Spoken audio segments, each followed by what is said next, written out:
I have seen death and face death. Boy, and the scary part about it is, only thing you can do is just laugh, Mm-hmm. or either cry. Yeah. And once you get that peace, you'd be surprised what you can go through. Wow.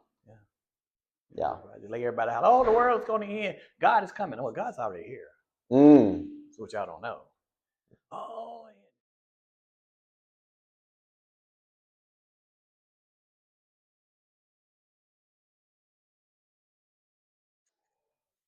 Well, welcome to the channel. Here with Ernie. Hyped about this interview. Let me cut this off. Well, Ernie, before we get going, I want you to say, I guess, your name, where you're from, and your favorite ice cream flavor. Okay. I'm from Dallas, Texas. I'm born in Mineola, Texas. My favorite ice cream, butter pecan. I like them all, really. No certain one. That's fair. There we go. Okay. Now, how about that? All right. Okay. All right. So me and Ernie are doing a little food review. Today we have Poppi Love Island flavor punch pop. What are we thinking of the packaging so far? Okay. Well, to be honest with you, I think the package is ugly. Really? Need a little bit more pizzazz to it. It's got a lot of pizzazz. It's got too many funny looking colors. Maybe too much pizzazz. No, that ain't no pizzazz. I'm talking about one solid color with, I don't know. It don't Hey. It don't appear to me. Hopefully the test. I hope hopefully it tastes the taste better is than a little what it better. looks. Well, let's find out. Okay. It's a little warm. It's got a pretty nice taste to it. Okay. It's got a tingling taste. Tingly? Yeah. Yeah, okay. I can go with that.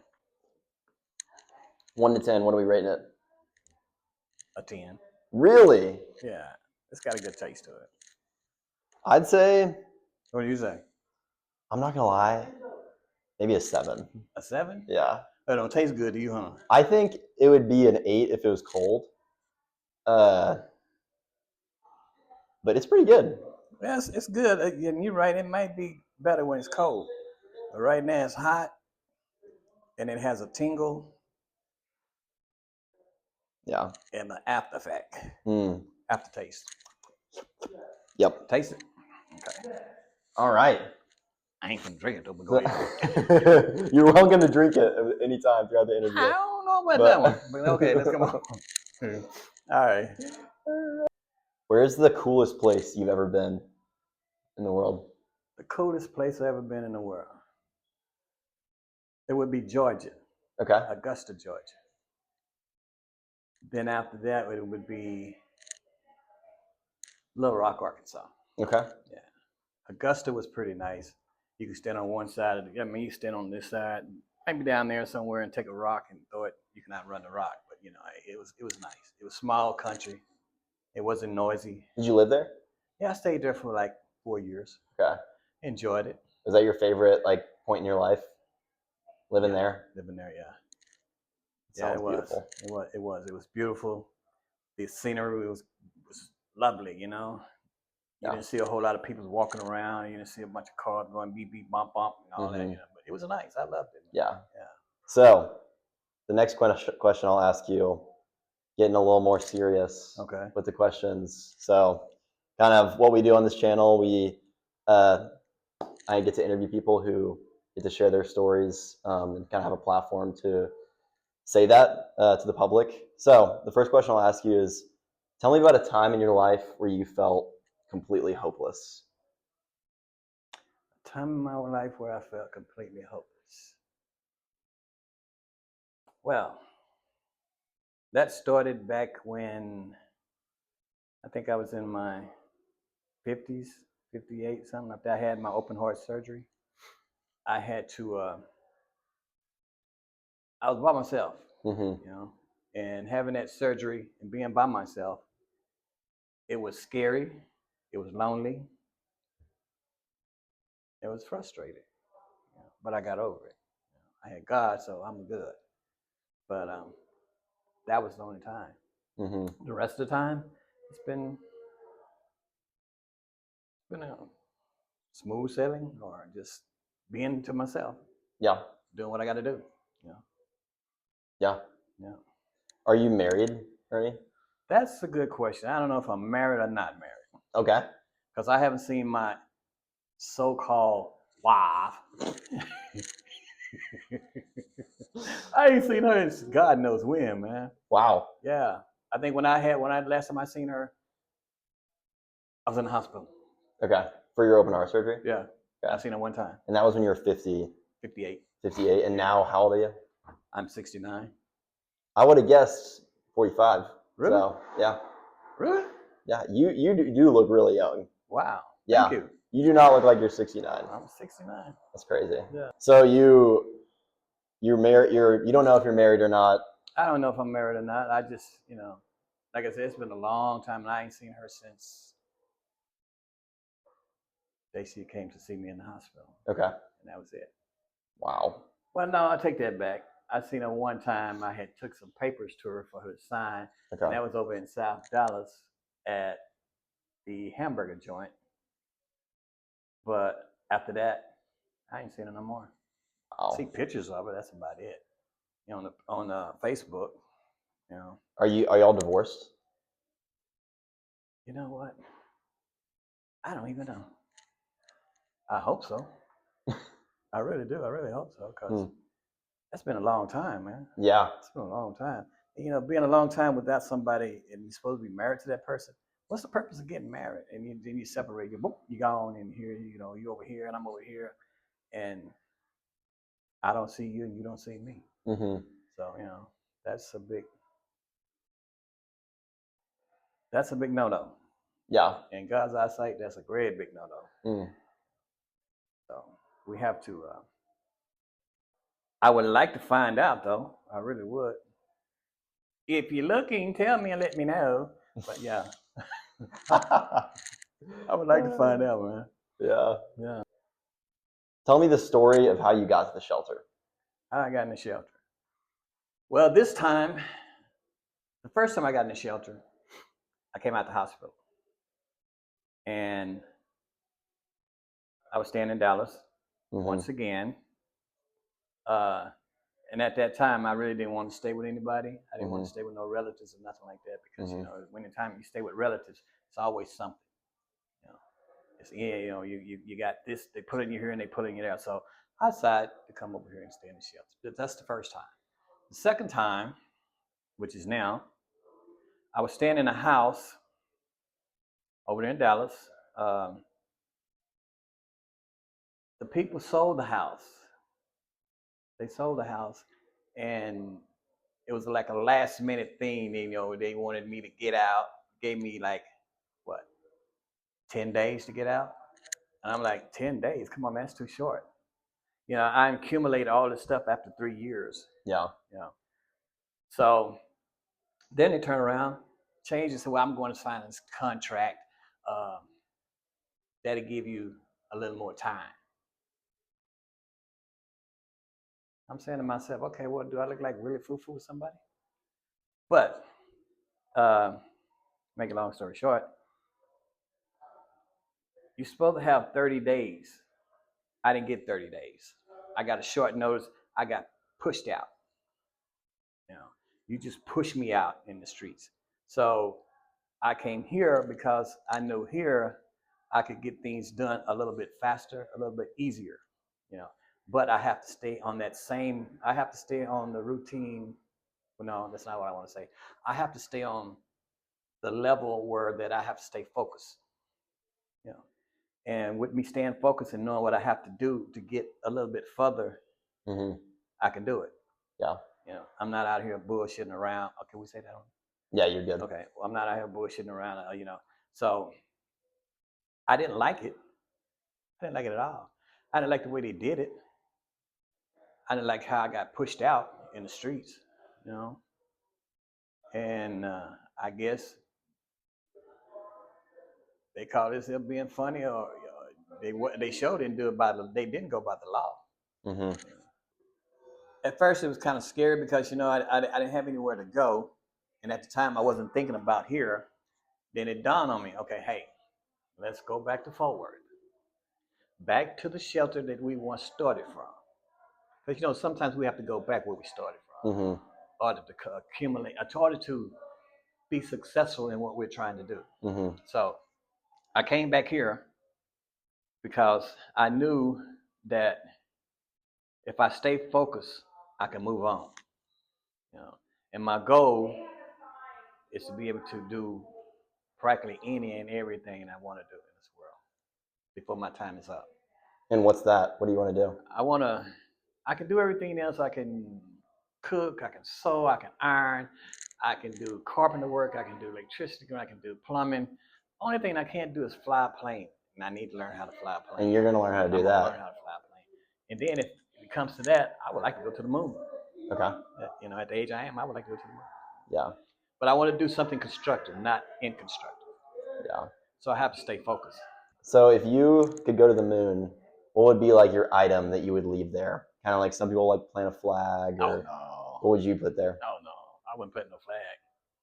I would leave a building where I built something,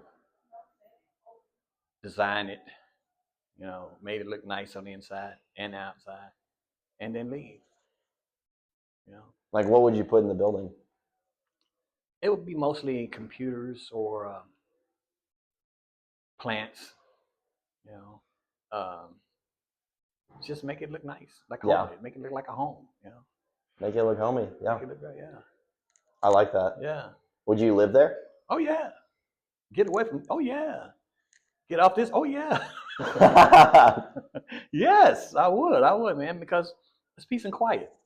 You like that peace and quiet? I like that peace and quiet, man. Yeah. I love it. Mm. And see, I'm not a noisy person. I used to be a real noisy person, but I just can't stand a lot of noise no more. Mm-hmm. I'd rather just send me on top of the mountain somewhere and let me stay. Yeah. That's where I would rather go. Wow. Yeah. I can't do the noise no more. Not everyone's like that. Not everyone's wired that way. Huh? But that's cool. That's cool that you're wired that way. I'm wired not that everyone way. is like that. I don't need a lot of noise. You know what like a monk is? Like someone I know what a like, monk is, yeah. Would you ever do that? That would be something that I would have to really look into. Uh-huh. But to me, I would love to hear, maybe I shouldn't say I would love to hear like crickets, birds, elephants, whatever animals there, Right. But all this boom, boom, boom, and motherfucker, oh no. None of that. No. Just don't do that. Nah. Let me just sit there and look outside, sit on the porch, or sit on the patio or something, and just drink me a cup of coffee or either smoke a joint.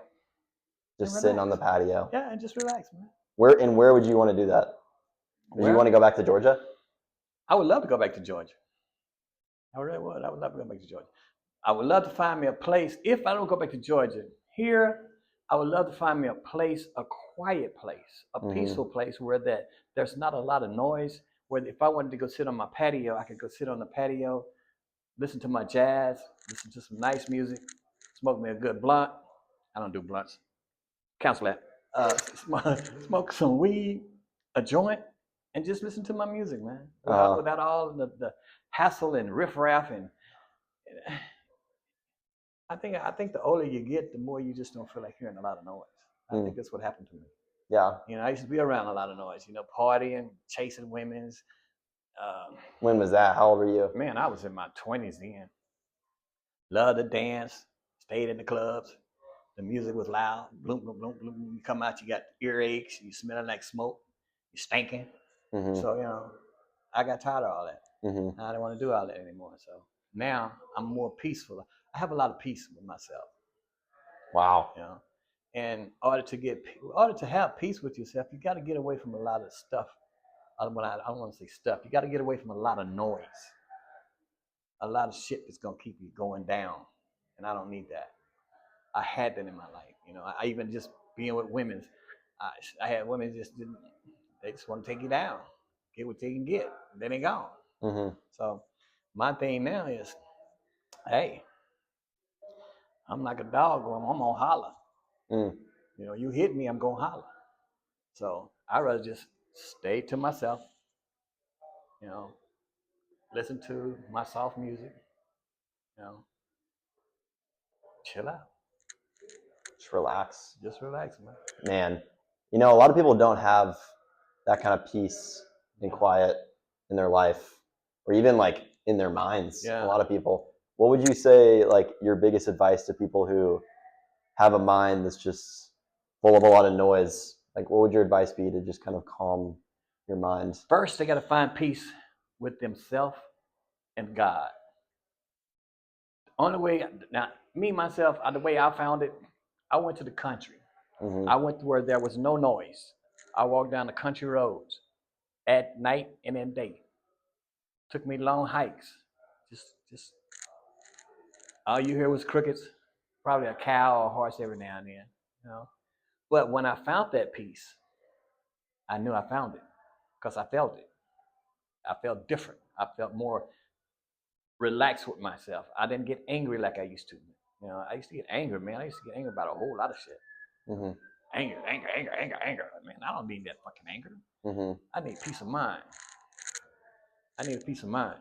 Mm-hmm. So I ask God, if you don't do anything else, just give me a peace of mind and wisdom. And that's what he just gave me. Peace of mind and wisdom, man. And I love it. It says in James, if any of you lacks in wisdom, let him ask God, who gives generously without reproach, Yes, and it will be given to him. So it sounds like you asked God for wisdom. I asked for wisdom. He gave it to you. Yes, sir. He gave it because to he's me. faithful. Yeah. And I'm glad he did because, man, I seen times I would get angry and frustrated, and eyes get to burning and getting water and blood pressure went sky high. And I'm like, oh no, that's not me. But back to the question that you asked me, I would tell everybody, get a peace of mind first. Go somewhere and sit. Turn radio, turn TV, turn these daggum cell phones off, and just sit. Talk to God. Listen to the birds. Listen to the surroundings. Just peace of mind. And once you get it, you'll know you got it. Yeah. You'll know. Yeah. Because you'll feel a whole lot better. Mm-hmm. A whole lot better. Yeah. Yeah, buddy, you'll be jumping up and down, trying to touch the sky. Because Mm. I know I did. I know I did. But when I came back home, man, came into Dallas, I'm like, oh my goodness. And where I was staying, man, it was just too noisy. Yeah. Too noisy. You see, in the city, you see a lot. You go through a lot. You hear a lot. And there's so much pressure. It's like a rat race. Everybody's gimme, and not trying to give back. If they do give back, they'll give you a little something, then they'll swear up and down, I gave you this, so I need you to give me something back. That's not life, man. Mm. I'm just looking to enjoy life. Yeah. To the fullest. Yeah. That's all I like that. I'm looking to enjoy life. And I appreciate your just positive energy. Oh yeah. You're super joyful. That's awesome. Thank you. Thank you very much. Thank you. So, to ask you another more serious question, tell me about a time in your life where you were close to death. And what did you learn? That's a good one. Now, close to death, I've had a gun put to my head. They moved. I've had a gun put to my head. I was in Tyler, which it didn't scare me. It was just, I laughed about it. That's what time? I would say that's probably the second time. Yeah, that's the second time. You had a gun put to your head? That was the second time I had a gun put. That was the first time I had a gun put to my head. Okay. But I didn't fear because I don't fear no evil. I don't fear evil. I'm not, I don't fear man. I fear God. That's what. And if it's time for me to go, then that's God. That's just between me and God. But other than that, the time that I had open heart surgery, I had a quadruple bypass. Yes, sir. They took my heart out of my chest. Wow. Yeah, that was a scary part. After the fact they told me what happened. I'm like, wow, did it really? But it didn't bother me. So the answer to your question is, I've seen a lot of death. I've been in a lot of places where people have died. I've seen people get killed, shot. From the area that I come from, Sunny South Dallas. Back in the day, there was a lot going on, man. A lot going on. But once again, I had God on my side. I really did. Come to think about it, I had God on my side. He was on my side, And that's, man, it's just death is something that we can't control because we all got to go. The best thing to do is just don't be in the wrong place at the wrong time. And that's hard to do. Because we can walk out this door right now and boom, drop dead, get shot, something like that. But we got to learn how to face death. We have to learn how to come to reality with ourselves. We know we got to go. We know we're gonna die. When your time comes, it's your time. But if something come along and like it's gonna it's just coming to just make you feel like it's your time, then that's well, I feel for you. But other than that, am I making sense? Yes. Okay. Absolutely. Okay. This is a good point. Because I know fear is a lot. A lot of people fear a lot, but death, you just don't fear death.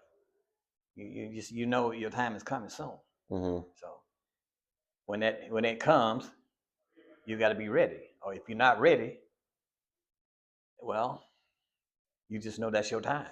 So it's I've had a lot of fear. I've had a lot of not fear, but I have seen death and faced death. Boy, and the scary part about it is, only thing you can do is just laugh, or either cry. When you're crying, it's just how you can do. Wow. Yeah. So yeah, I've seen it. I felt it. I've seen it and been down the road. I had 3 major surgeries. Yeah, I've been down the road, man. I've been through a lot. A lot. I can share a lot of things with people, but they have to understand that when I share it with you, don't get mad, because it's coming your way. Everybody's gonna have that time, that death. Yeah. Well, they're gonna fear it. They're gonna see it. You can't run from it. When it's your time, it's your time. Yeah. Wow. So you talk about death, Ernie, in a very light and like smooth way. Yeah. How is it that you're able to have that perspective? With the help of God, with the faith of God, with my love of God, I trust God. I know when, hey, that's all I can tell you. Yeah. It's cool. I'm sure it comes from that peace that you have you got that peace with God. Yeah, you gotta have that peace. The wisdom that God has given you. Yeah. Yeah. And once you get that peace, you'd be surprised what you can go through. Wow. Yeah. Yeah. You lay everybody out. Oh, the world's going to end. God is coming. Oh, God's already here. That's what y'all don't know. Oh, and he's just waiting. He's waiting for everybody to get their life together, which is not, everybody's not going to go to heaven. So they can cancel that because half of this will go into hell. Half of them are going to hell. This is like Sodom and Gomorrah. This is the days we're living in. Adam and Eve, destruction. So we're going through that. Yeah. So you got to have a peace of mind. You got to get your peace of mind before you can deal with anything that's coming. And boy, it's gonna come too. When it come, boy, y'all better be ready. Yeah, they better be ready, man. Cause boy, I would hate to be around, but if I am, the only thing I can do is just pray for everybody. Mm. You know, and just tell them, hey, you should have a peace of mind. You should have God in your heart. You don't have God in your heart. I don't claim to be perfect. I don't claim to be a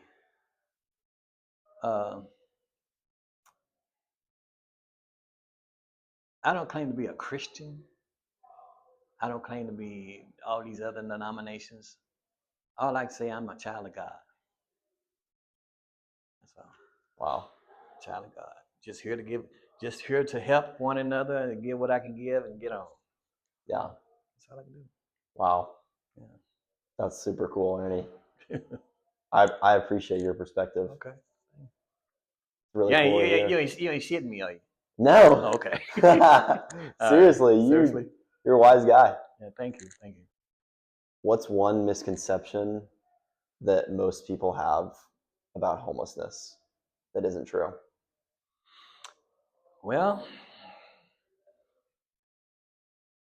I hear a lot of people talk about homeless people. You know, oh, he's this, he's that. And why is he homeless? And what made him homeless? And uh, people just have the wrong conception about a lot of things. The homeless, some of them can't help it. Some of them can. Some of them just don't give a damn. Some of them just out there. You know, you got to look at the things that people go through. You know, you got drugs. You got all kind of stuff. I say drugs because that's mostly what's out here now. Is a lot of people on drugs. You know, a lot of people been on the drugs. The drugs that took their mind. And the thing that I see now is that they need a lot of mental help, which they're not getting. You know, they stick them in the hospitals, give them a few pills, drop the pills in them, and then bam, they out there. They push them back out. When they push them back out, they have a tendency to don't take the drugs, don't take their medicine. Put it like that. Mm-hmm. I'm not gonna say drugs. Don't take their medicine. Which drugs are? The medicine is drugs because all it is a lot of pharmacies. They drug pushers. uh, and then you have some out there that are very intelligent. You got some very intelligent people out here in these streets. You know, they just fell out on hard times. Mm. You know, American peoples are quick to criticize. We're quick to criticize. Oh, he just only. I don't. He just that. You don't know nothing about that person. You don't know why that person is out here. You don't know why that person is homeless. I used to be like, that's why I can say that. You know? Until you put yourself in that person's shoes, or till you sit down and talk to that person. Then when you sit down and talk to that person, then you'll get understanding. Okay, I see why you're out here in the streets. I see why you're homeless. What is it that I can do to help you? Some of them want help and some of them don't want help. Mm-hmm. A lot of them are crying out for help. Yeah. But nobody's trying to help them. The ones that's I put it like this, the ones that don't want help, those are the ones that they're trying to help. But the ones that need help, they need to be trying to help them. You know, but we're not. So I'd be damned if you do, and I'd be damned if you don't. Mm. Next question. Wow, that was a great answer. That was really cool. Thank you. So, thank you very much. Thank you. Dang. I guess on top of that question, what do you think is the best way for non-homeless people to help homeless people? Stick together as a nation. Help one another. Quit criticizing. Quit downing each other. Work together, not apart. You know, if you see your fellow man on the sidewalk and need some help, stop and give him some help. Don't just sit there and pass him and look at him like, oh, what's wrong with this motherfucker? No, don't do that. No, help him. If you can't help him, give him some help. You know, it's easy. It's not hard at all. It's very easy. We make it hard. We make it difficult. These streets is no joke, and it's gonna get worse before it gets better. So the last question I have for you is, in your own words, who would you say Jesus is? Jesus? Mm-hmm. I would say Jesus is a man. Now, Jesus is God. There's only one God. There's only one Jesus. Jesus is Almighty. He's the creator. He's the Alpha and the Omega. He's the beginning and the end. Jesus is perfect. Jesus can help me and you help others. Jesus, he's all in all. That's all I can say. That's awesome. Yeah. Well, Ernie, how can I be praying for you? How can you be praying for me? Mm-hmm. Just think when you think of my name, when you think of me, just say a prayer. Anything in specific? Nothing specific. Just say a prayer. Well, can I say a prayer for you right now? Sure. Great.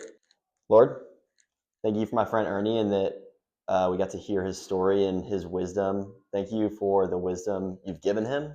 And thank you for his peace and his overwhelming joy that is so obvious when I get to talk to him. Pray that that continues to spread to all the people he interacts with at the shelter and on these streets. And I pray that he is not discouraged by what's around him, but he does not lose heart, even though his outer self is wasting away. God, you are renewing us inside day by day.